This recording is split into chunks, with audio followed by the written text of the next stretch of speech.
There's an assumption that's often made, which is simply not true when people think about education. And the assumption is that life is linear, that you can anticipate and foresee and predict the lives that people will have. And that assumption shows itself in the way that the school curriculum is managed, how it's narrowed to certain disciplines that are thought to be more useful.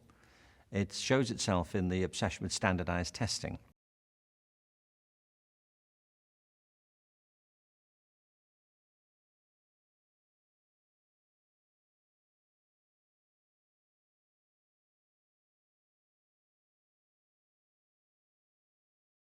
For example, where all the emphasis is on conformity. And when you talk to politicians about why schools are like this currently, often they'll say it's in the interest of the economy. This strikes me as very ironic, because if you speak to business leaders, they say they want people who are creative, who can innovate, who can think differently, who can work in teams and who can communicate. All the things which are not now being taught in schools that have to submit to these rather standardized programs and policies.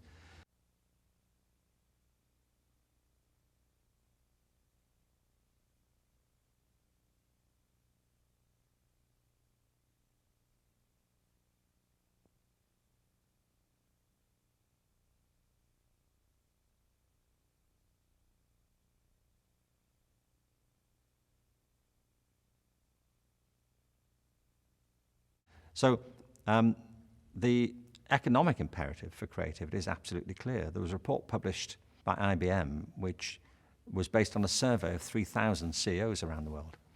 And they were asked what their priorities are as they face the future. What are things that wake them up at night? And the thing that came out top was creativity. They said, how do we run businesses that systematically promote creative thinking and creative achievement and innovation?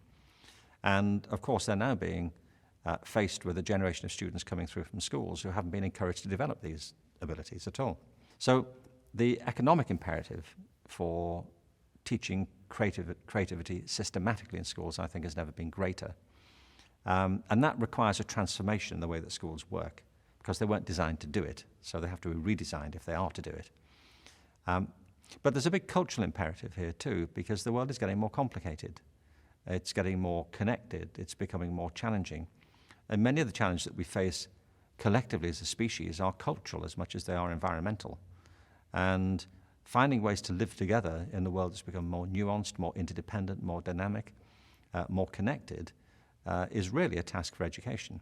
Imagination. And for all these reasons, creativity to me is not an option, it's an absolute necessity.